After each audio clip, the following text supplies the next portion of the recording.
Coming up on Philosophy Talk.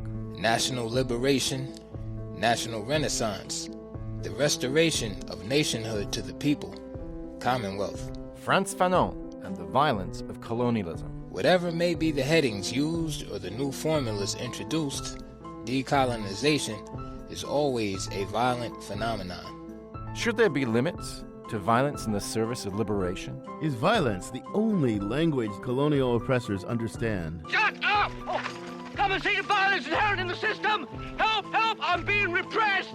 How did Frantz Fanon influence anti-colonial and national liberation movements around the world? He was the first within the revolutionary movement, within the anti-colonial movement, to raise these kinds of questions. Our guest is Nigel Gibson from Emerson College. He was a philosopher, and he raised these questions concretely. I think that's why Fanon is still relevant. Frantz Fanon, coming up on Philosophy Talk. Hi, philosopher. Thanks for downloading this episode of Philosophy Talk. Thanks so much for being a partner in Philosophy Talk. Now, you've supported us in the past, and we're really grateful for that. But we need your help now more than ever. We need your help to make more of what we know that you love. So here's how you do it. You go to our website, philosophytalk.org, and click the I Will Help button. It will really help. Thank you for listening. Thank you for thinking. And thank you for donating.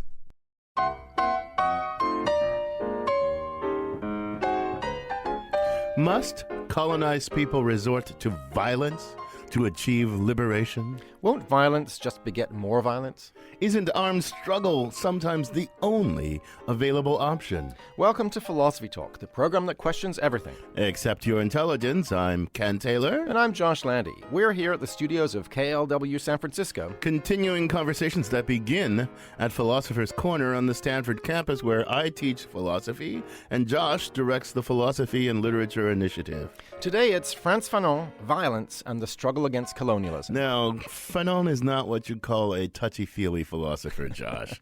In his most influential work, The Wretched of the Earth, he says this: decolonization reeks of red-hot cannonballs and bloody knives, for the last can be first only after a murderous and decisive confrontation between the two protagonists. That's pretty strong stuff. Yeah, and he wasn't kidding around. He also said that for the colonized, life can only materialize from the rotting cadaver of the colonist. Now, I have to admit, I kind of much prefer Gandhi's model of how to resist colonialism. I mean, Gandhi resisted colonialism intensely, but he did it without the violence. Yeah, well, Fanon dismisses the idea of nonviolence. He says it's just a creation of colonialism. Yes, yeah, that sounds a little paradoxical to me. I mean, Fanon sees colonialism itself as a system of violence, so how can it possibly create the idea of nonviolence? Well, you got to think about it this way. There's a moment at which the colonizers realize that the jig is up. And at that moment,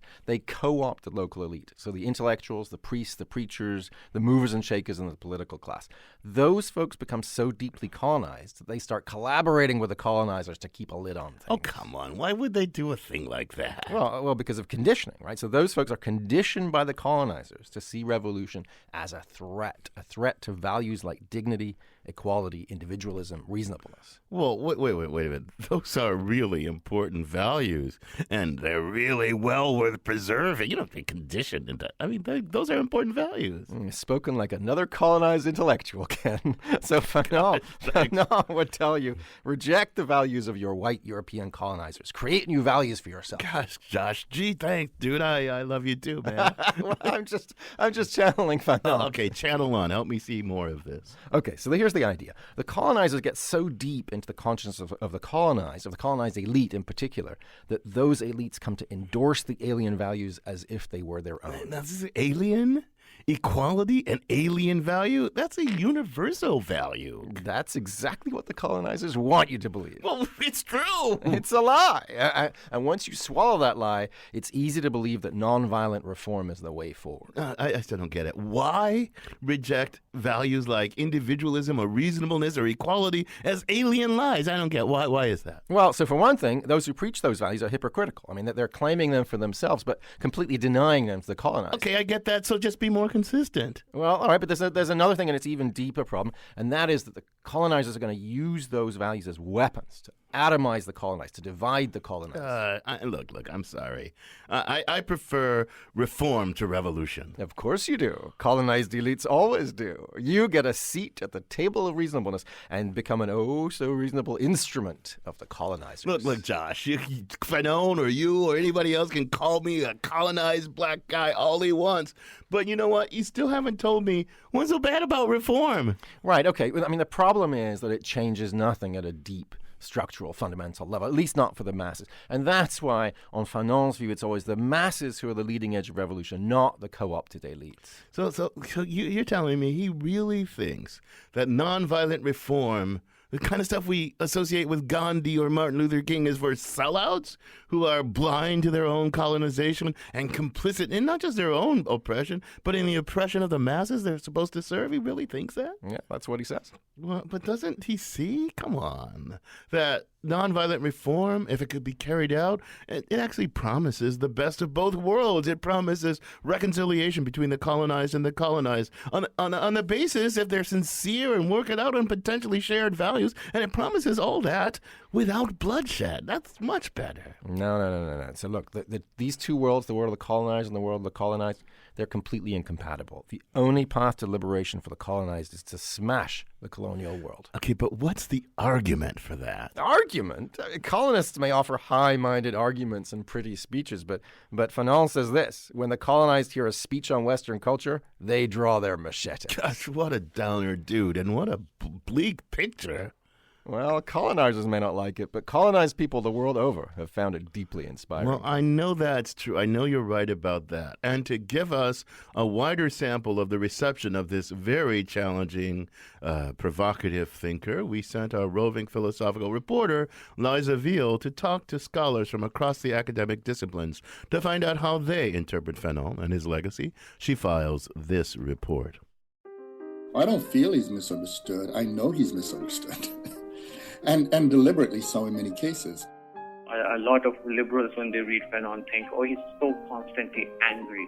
I think he's a man who deploys irony to the most devastating effect. His energy and intellect were ferocious. And he was really unforgiving of people who didn't kind of rise to the occasion of giving the world everything they had. He simultaneously wrote as a poet, a philosopher, a psychiatrist, historian, sociologist, a political activist, a humanist, a lover. He wrote as all those things at once. Frantz Fanon grew up on a small Caribbean island under the control of a few French colonizers. He was a teenager when he voluntarily enlisted in the war against the Nazis. Jane Gordon teaches political science at the University of Connecticut. He really believed when he enlisted that he was fighting for liberty, and he was really moved by French Republican ideals. But on the front lines, he found that to his white fellow soldiers, he was still merely a colonial subject. He came back and said, I was really fighting in a white man's war where the people who were most directly implicated weren't even ready to make the risks that I was. In his writing, Fanon would go on to challenge liberal European ideals and reveal how saturated they were with colonialism. He got a reputation for rejecting civilized democracy in favor of violent revolution. Lewis Gordon, who teaches philosophy and Africana studies at the University of Connecticut, says that's a dismissive oversimplification. The first thing to remember is Fanon was anti-violence. He in fact, he detested it. But his position was that if you detest something, it doesn't mean you sit passively on the side and let it happen. The French did not receive his ideas well. It's frightening to see people who are colonized or degraded stand up and say they'll fight for their rights. That's treated in and of itself as violence. And on an interpersonal level, among intellectuals, Fanon was marginalized. The very idea of a black man saying, I'm your intellectual equal, or in some cases, I'm your intellectual superior. I mean, Fanon's equals were people like Sartre, Merleau-Ponty, Simone de Beauvoir. Those were his equals. And so the very idea that he would never stand prostrate in front of a white person. In other words, he never kowtowed, demurred, he never presented himself as small. But since his death, Fanon's work has only grown in relevance. Ashwari Kumar, professor of history at Stanford, says that in the aftermath of widespread decolonization around the world, people turned to Fanon to investigate why Decolonization did not actually make the empire disappear. Fanon wrote about the economic, cultural, and psychological ways that colonization persists even after the formal political power is gone. When you structure an entire society around a certain set of political and social relations and economic relations, you can't suddenly undo it. Jane Gordon from the University of Connecticut says this time period and the question of what to do over persistent empire revived heated debates over Fanon. Because Fanon was one of the figures who gave the most compelling case for not only the viability of revolution but the need for it, there was a lot of moves to try to discredit him. His critics argued, revolution is a dead project. It's behind us. We can't radically transform societies anymore. For a lot of people who study Fanon, there are limits to how far they're willing to go with him. For Ashwari Kumar, it's Fanon's idea of cathartic violence, violence that psychologically liberates colonized people. Many of us have been uneasy about that one place, that place of cathartic violence that Fanon wants us to go in order to be just simply free. Today, Fanon's ideas about radical change and violence have a new relevance. Kumar points out that the Antifa movement, with their embrace of violence against white supremacy and fascism, asks many of the same questions that Fanon did. For Philosophy Talk, I'm Liza Veal. Thanks, Liza, for that report. I'm Ken Taylor, here with my Stanford colleague Josh Landy, and today we're thinking about Fanon, violence, and the struggle against colonialism. We're joined now by Nigel Gibson, professor in the Institute for Liberal Arts and Interdisciplinary Studies at Emerson College and co-author of Frantz Fanon, Psychiatry and Politics. Nigel, welcome to Philosophy Talk. Thank you very much for having me. So, Nigel, you grew up, and I don't want to diss the country of your origin, but it is one of the world's great colonial powers. So how did you first become interested in Fanon, who is so intensely anti-colonialist? I just graduated from the University of Aberystwyth in one of England's first colonies. And a young anti-apartheid activist, I came across this pamphlet by two Marxist humanists, John Allen and Lou Turner, called Frantz Fanon, Soweto, and American Black Thought. And I was particularly interested in how Steve Biko in South Africa had appropriated Fanon and thought about Fanon through his particular context. And I was interested in what we might now call travelling theory, and how you could use theoreticians from different periods and different contexts. And at the same time, thinking about the struggle in Northern Ireland during the high period of the Troubles. You might remember in 1981 was the hunger strike. So it was all those events coinciding. I wasn't at the time an academic, I was just a sort of young activist. Yeah, so I mean, you're referring to the struggles that were a mix of violence and non-violence, so, hunger strike, but also terrorism. So what do you think?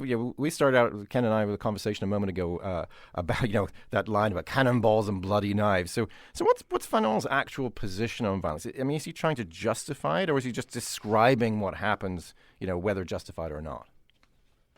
I think he's doing both things, but he's doing more than that. I think he's trying to sort of understand violence. The first chapter in The Wretched of the Earth is called Concerning Violence or On Violence, and he's trying to figure out, it's not just the colonial context, which is incredibly violent, one of appropriation and occupation of land and people, but also he's writing within the colonial war, the anti-colonial war in Algeria, and also liberation movements in Africa. So he's trying to figure out how can you move what is essentially the internalization of violence, and violence itself being played out all the time in society one way or the other. How can you move that towards the source of that violence? Yeah, and I think his diagnosis of the colonial violence is really powerful. But of course, a question that comes up a lot around Fanon is does he seems to be celebrating violence, even though he knows that other options, like the Gandhi option, are available. So he talks about, the violence is invested with positive formative features. It rids the colonizer of their inferiority complex and things like this. He seems to be celebrating anti-colonial. Yeah, violence. that it's a cathartic self-actualization thing. Yes, he certainly is. But on the other hand, you have to read the whole book as well, because where he says that in the first chapter, by the last chapter on colonial wars and mental disorders, he's talking about violence as a problematic. That's true. In other words, how do you build a new society on top of all this trauma and violence that's occurred? So again, it's a kind of much more nuanced notion of violence than one gets if one just reads the first chapter. Yeah, I get that. I mean, he was a psychiatrist and he treated people who suffer from the trauma of violence, but I don't quite know what he thought. I mean, I know that in The Wretched of the Earth, he says that the creation of the sort of impetus for nonviolence in some kind of elite within these colonial societies is just the creation of the colonial violence. But what does he think about people, movements like Martin Luther King or Gandhi? And what does he think about those folks and that kind of resistance movement? Yeah, I mean, I think it's a very good question. But again, the problem he's facing in Algeria is intransigence by the colonial authorities, terror, torture, incredible violence of occupied colonial Algeria. So I think it's, obviously King comes later. He doesn't really say much about Gandhi, and his critique of those who want to follow a non-violent path in Algeria is essentially that he sees them as not really fundamentally undermining the colonial regime, but wanting to come to some agreement with it. Right, exactly. And that's out of their colonized consciousness and all that, which we're going to dig into a bit more after a short break. You're listening to Philosophy Talk. Today, we're thinking about Frantz Fanon with Nigel Gibson from Emerson College. In our next segment, we'll look at the consciousness of the colonized. Is Fanon right to dismiss European values as an alien presence foisted on the colonized? And if so, how can the colonized throw those values off and create new ones that are authentically their own? Consciousness, colonialization, and the recreation of value. Plus your calls and emails when Philosophy Talk continues.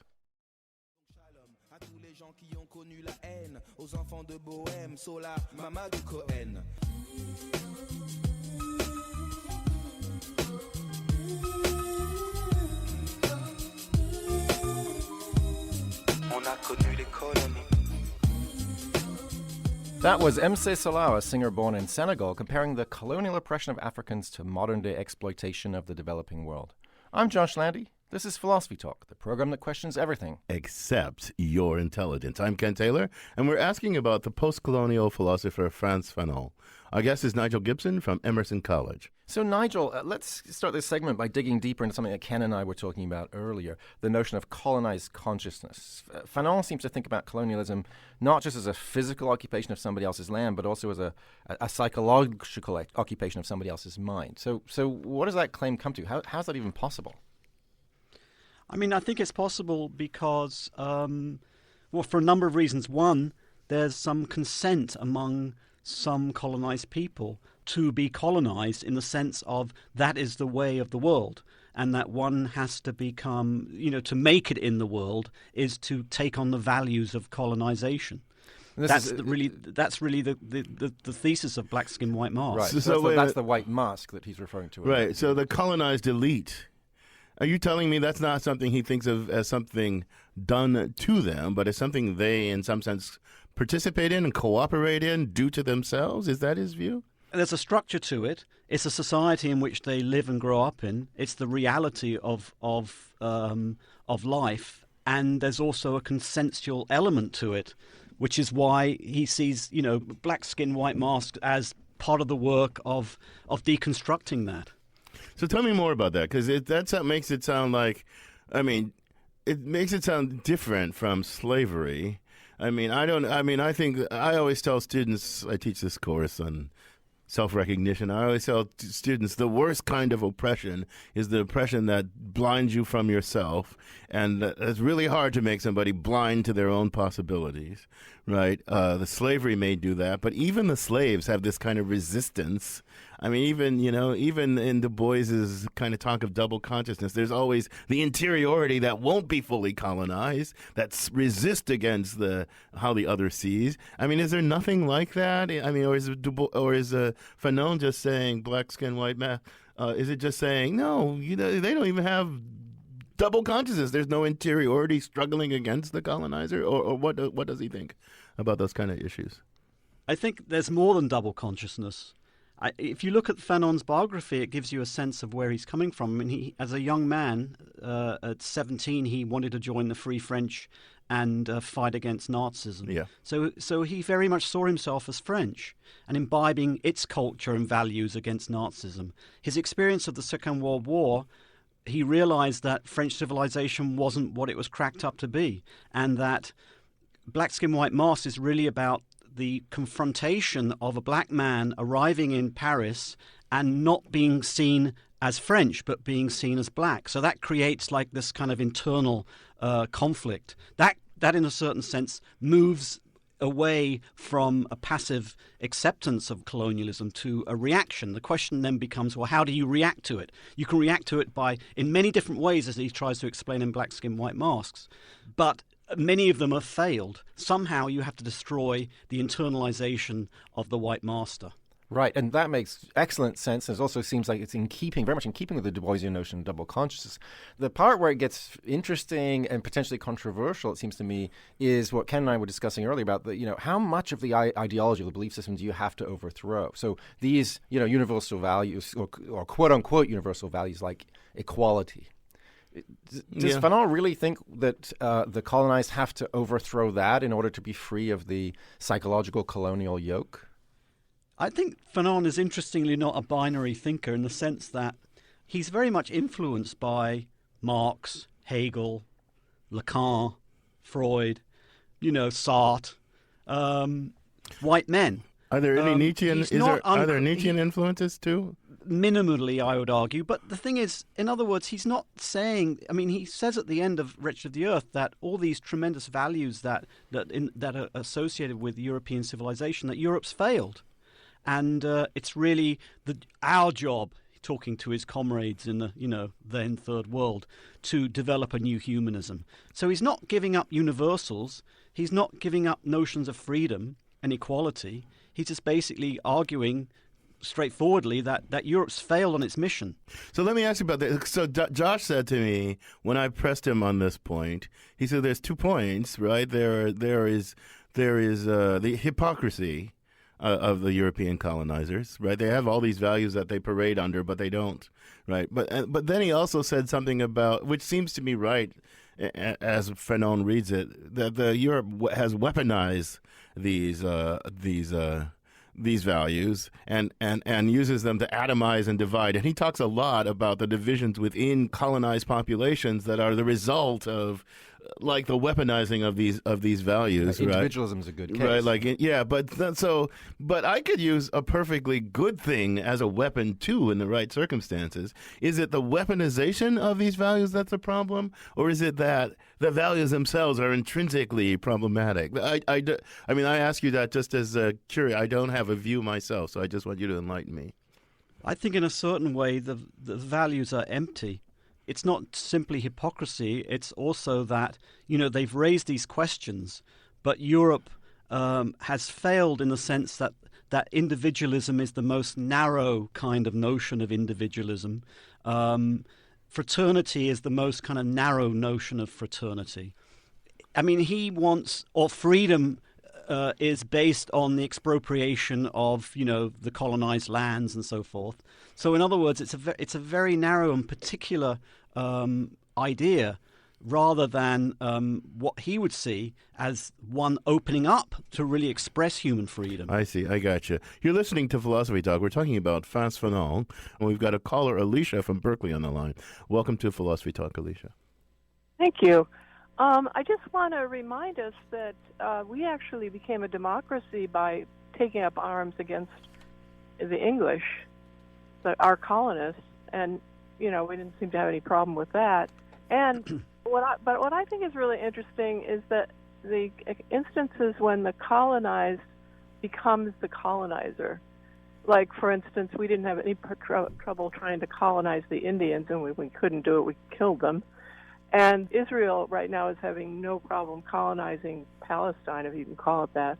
So I just wondered about how you see that dynamic. No, that's a good question. I'm not going to answer that question. I'm going to ask Nigel that question. What do you think, Nigel?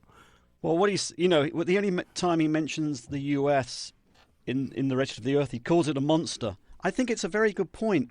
The kind of transformation into opposite of a struggle for freedom into a new domination.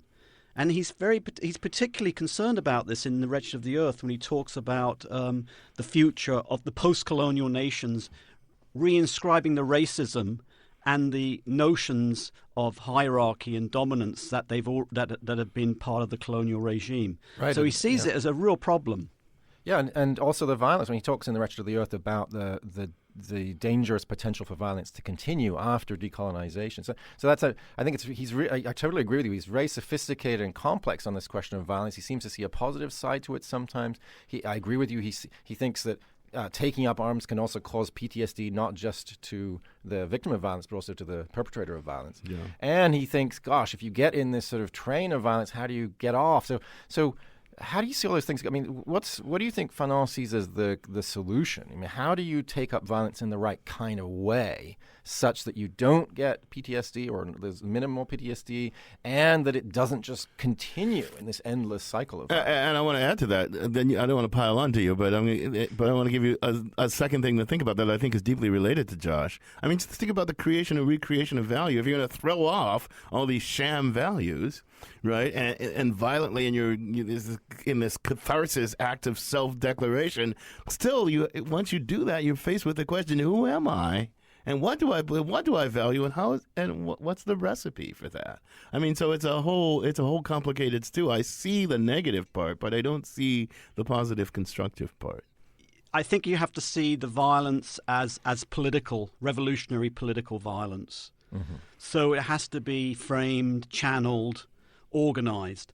That doesn't mean that problems don't emerge from that, as Josh was mentioning from the case studies in the 5th chapter, where he's talking about militants that have a militant who had planted a bomb, who on the anniversary of planting that bomb has a terrible sort of vertigo every single year, worrying about who he might have blown up and so forth.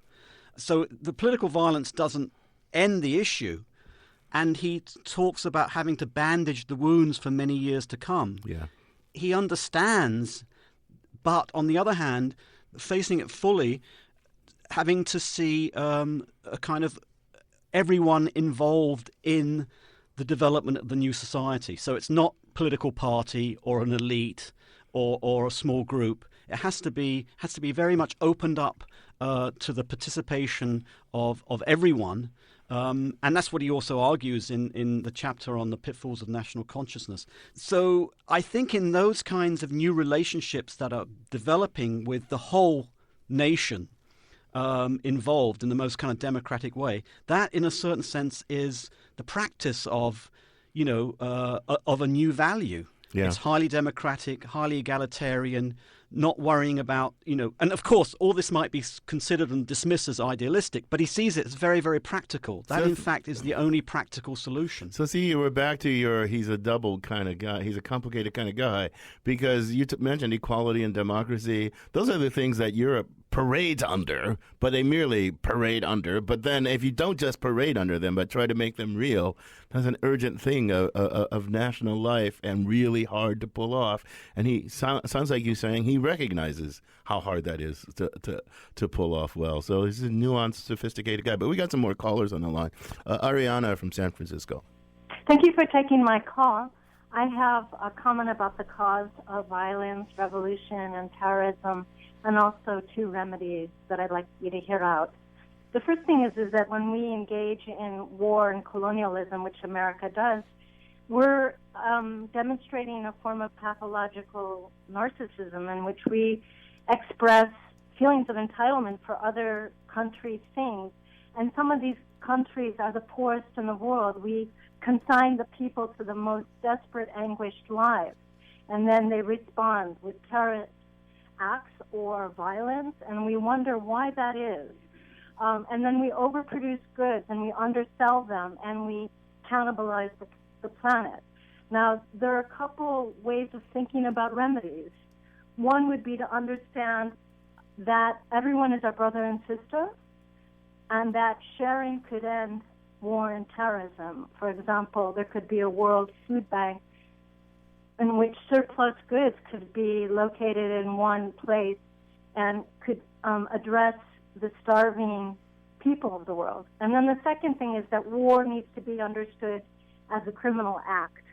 And the spoils of war and the motivations of the wealthy, including when they prey on their own people, like with the tax bill, the most vulnerable people, that those wars need to be outlawed, and that there needs to be a section of the United Nations to uphold those laws internationally. Ariana, I'm gonna let Nigel respond. You put a lot on the table, and thanks for putting so much on the table. I'm gonna let Nigel respond to whatever he wants to respond to in your on your comments.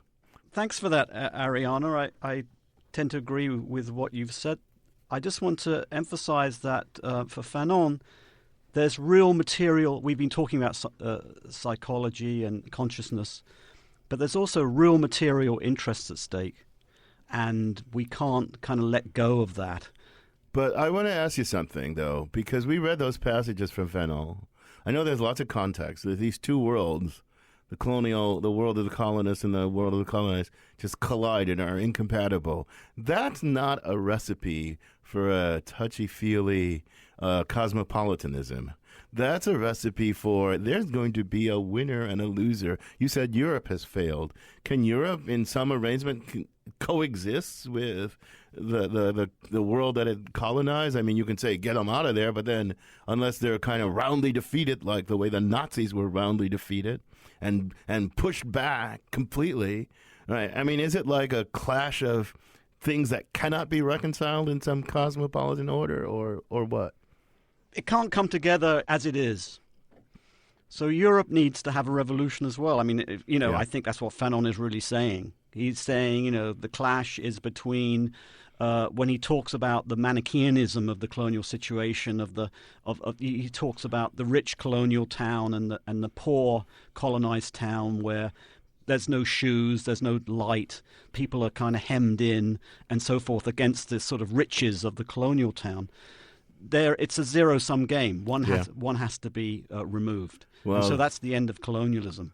So I think his argument about Europe is that Europe, he sees the struggle against colonialism as aiding the liberation of Europe from its situation. But this sounds like, I mean, we'll talk more about his Marxism and all that, but this sounds like worldwide revolution kind of talk, right? We're talking about not just the local battle against colonialism, but kind of a worldwide struggle that has to radically rewrite the world. Just tell me really briefly, am I hearing you rightly or wrongly?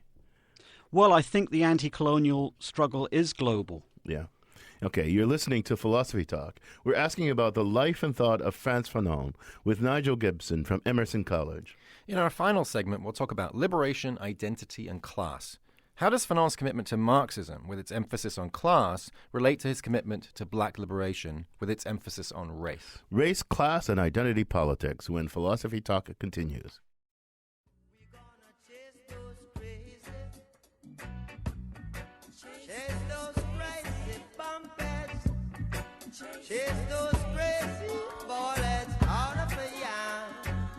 Is violence really the only way to chase them crazy bald heads out of town? I'm Ken Taylor, and this is Philosophy Talk, the program that questions everything. Except your intelligence. I'm Josh Landy. Our guest is Nigel Gibson, co-author of Frantz Fanon, Psychiatry and Politics. Reed from San Francisco is on the line. Welcome to Philosophy Talk, Reed. I guess my question falls in the category of the identity politics segment.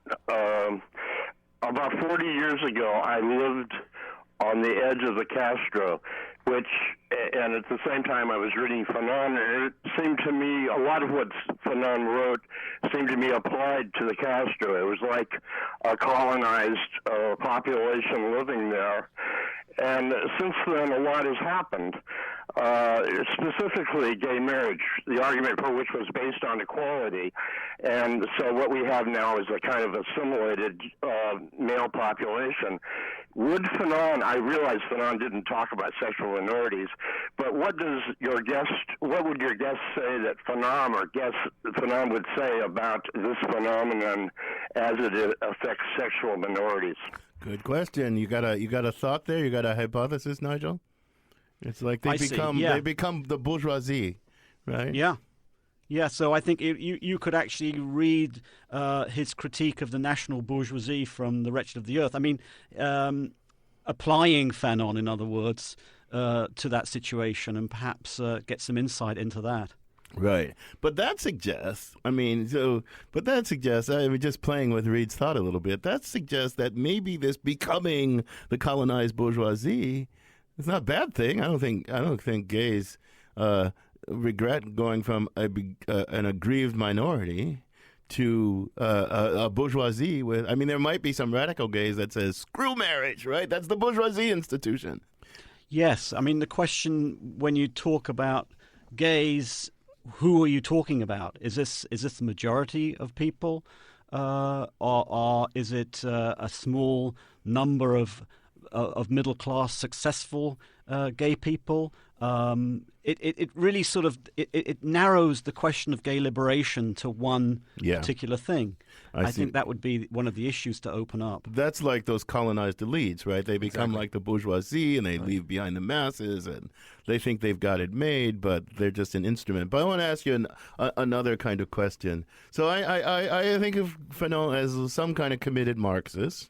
I think of Marxists as emphasizing class conflict over everything else. But I also know he was an advocate of black liberation and the liberation of brown people around the world. Some people say there's sometimes a conflict between an emphasis on, say, racial struggle and class struggle. What did Fanon think about that? Did he see any conflict there? No, that's a great question, because he doesn't begin from that standpoint. He doesn't begin, although he's certainly an avid reader of Marx and interested in Marx, I don't think it would be right to think of him as a Marxist. Really? He doesn't begin from that particular point of view. And interestingly, in Black Skin, White Mask, when he reacts to Sartre's reading of negritude as a particular, in other words, black consciousness as a particular and class as a universal, he reacts quite strongly to it and says that, that Sartre had betrayed. He certainly begins with, in terms of his own interest. He begins with black consciousness. He begins with the importance of national consciousness. It doesn't mean he ends there, right. But he doesn't have this kind of highly abstract notion of class, right. From where to begin with. Seems like he shares an intuition with Ralph Ellison. You see the same thing in Invisible Man. There's this tension between a Marxist view on which race is just a kind of a subset of class problems, and a more expansive view that says, no, even if you were to have the revolution, these issues might well not go away. That seem right to you? Yes, exactly. Yeah. And I mean, and I think the thing that it's interesting, some early researchers from the 70s really made a connection between Marx's early humanist essays, like on alienation and so forth, and spoke about Fanon in those terms. That might be more fruitful than thinking about it in sort of economic terms of class and class struggle. One of the things that strikes me about Fanon, again, I have read shallowly into Fanon on occasion, and more deeply in preparation for this show, so I may have this completely wrong. But one of the things that strikes me is that he seems to believe, it seems to me that he thinks of colonialism as somehow part of the capitalist project, somehow. And then he also thinks that one of the things that the colonizers do is create and then exploit class divisions within the colonized people. So this is this thing about the colonized elite and who serve the colonial regime, separate from the peasants. He's got all this stuff about the rural peasantry and the urban sort of quasi-elite, the cab drivers, the intellectuals, and he seems to believe that somehow the colonizers are expert at both creating and exploiting these class divisions. Is that a fair reading? Yes, I think that's right. He there was an excellent essay written again in the 70s about how he reappropriates Marxist categories from the 18th Brumaire and applies them to a colonial situation. So you kind of get like a lumpen bourgeoisie, right. To use those terms. And the peasantry takes the role of the revolutionary rather than the proletariat, who are this very small privileged sect within the urban areas in Fanon's mind. So he's kind of, I often think of the Marxist movements or communist movements around the world anyway as devolving into what I think of as vanguardism, right? Some elite speaking for a mute class that cannot speak for itself, and somehow they're supposed to be part of that mute class but speak on behalf of that and all that stuff. And I always think, yeah, right, these haughty vanguards turn out exploit. I say the Soviet Union is supposed to be a worker state, but what happened to the workers? The vanguard said, heck with the workers. That's one reading of history, and it seems to me that he's sort of like an anti-vanguardist, right? The vanguard, the elite, they're part of the problem, right? And it's always like the peasant class that is the leading edge of revolution, which sounds very non-Marxist to me, and also paradoxical because he himself is an elite. Yeah. What do you think of that? Well, I mean, that's where one of the problematics is. I think the intellectuals, right, who are certainly part of the kind of middle class, are an important factor, a very important factor in his narrative of how, the revolution begins. Right. And it's the kind of split off of more radical intellectuals in the urban areas who, quote unquote, discover, that the peasantry have actually never given up being revolutionary. So the intellectuals play a highly important role. So it's not just simply, spontaneous revolt of the peasantry. There is an importance of organization. He says that in the second chapter of The Wretched of the Earth. And in fact, in a kind of Leninist sense, there needs to be an organization. Right. However, that is most certainly not the end point. That might be the strategic point, right, but not the end point. But that goes back to something you were saying earlier, that clearly the colonization of the mind isn't all pervasive. Right, Fanon himself was radicalized, and so it's clearly possible. It's not that all of the intellectual class, responds to the incentives of accepting the ideology promulgated by the colonizer. Yes, absolutely. Because Black Skin, White Moss is all about that in the sense of thinking about, well, why is Fanon writing this book? Right. He thinks the book actually can aid disalienation. Right. If you think that, then you obviously think that people that read it can be disalienated. So I'm going to ask you one last question. I admire certain aspects of Fanon. I admire his sort of searing courage and fearlessness. But there is this thing that I think he's played an important role in. Paul Ricoeur has this distinction between a hermeneutics of suspicion and a hermeneutics of faith. A hermeneutics of suspicion is kind of what he practices against European self-defenses of things like equality and reasonableness and all that stuff, because he says, look what really they're getting at. I think of him as one of the major sources of this. I mean, there are lots of sources, Freud and Nietzsche and Marx, but would you agree with me that one of his enduring legacies, in the humanities especially, is that we read all these texts, all these classical old texts, with deep suspicion? Now, I think that's a bad thing. You may think that's a good thing. I think it's a good thing to read them through Fanon's eyes. Right. Do you agree with me that he's one of the, major movers and shakers of what I call a hermeneutics of suspicion?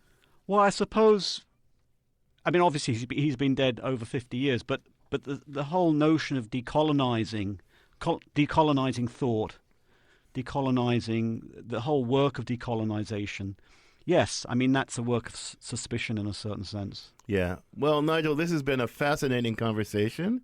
It's helped to decolonize my mind, and it did it without violence. So I'm going to thank you. Thank you for joining us. It's been really fun. Thank you so much for having me on. Okay. Our guest has been Nigel Gibson. He's a professor in the Institute for Liberal Arts and Interdisciplinary Studies at Emerson College. He's co-author of Frantz Fanon, Psychiatry and Politics.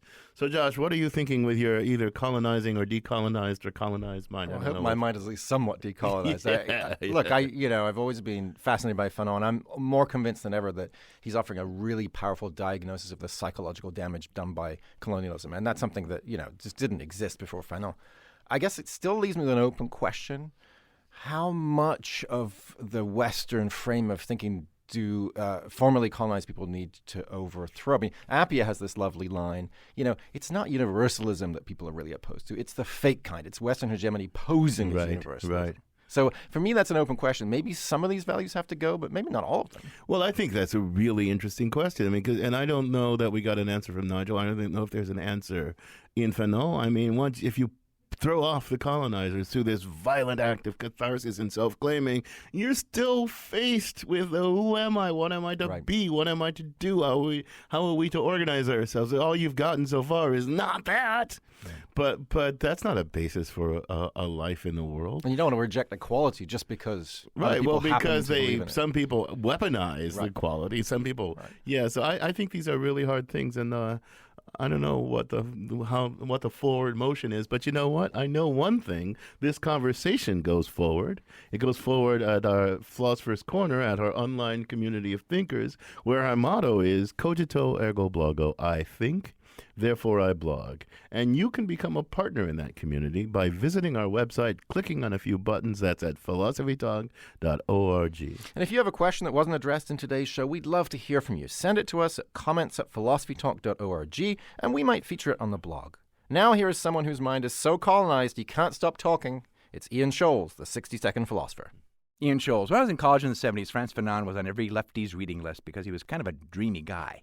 Handsome, a soldier, revolutionary, philosopher, and a psychiatrist, too. Plus, he died young, the way we like him.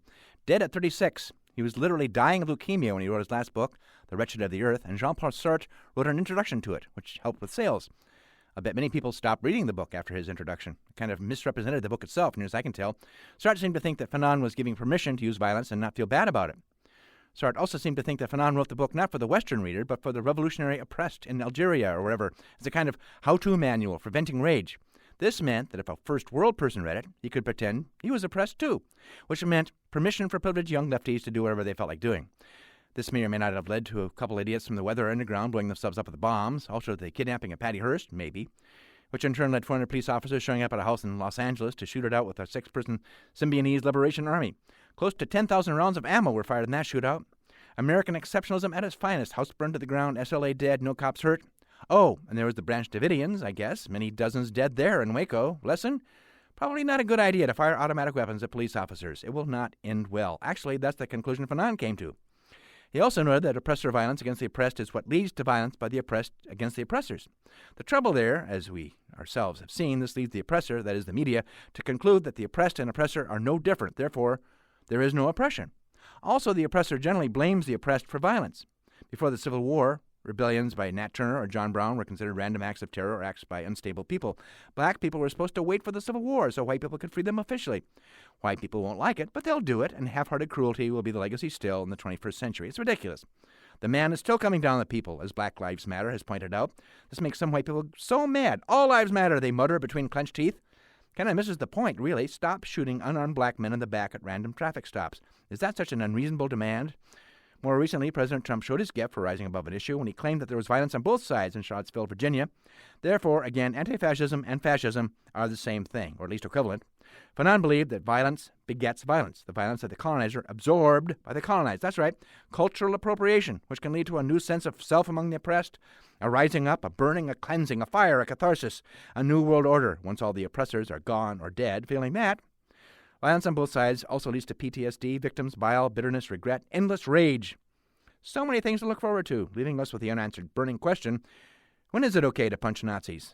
Frantz Fanon, thou shouldst be living at this hour. I gotta go.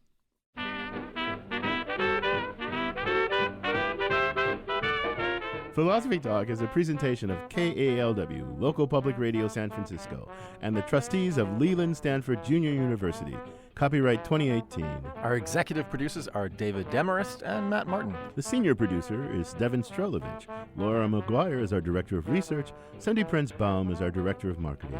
Thanks also to Merle Kessler, Angela Johnston, and Colin Peden. Support for Philosophy Talk comes from various groups at Stanford University and from the partners at our online community of thinkers. The views expressed or misexpressed in this program do not necessarily represent the opinions of Stanford University or of our other funders. Not even when they're true and reasonable. The conversation continues on our website, philosophytalk.org, where you too can become a partner in our community of thinkers. I'm Josh Landy. And I'm Ken Taylor. Thank you for listening. And thank you for thinking. I thought God gave us moral order. There's no moral order as pure as this storm. There's no moral order at all. There's just this. Can my violence conquer yours?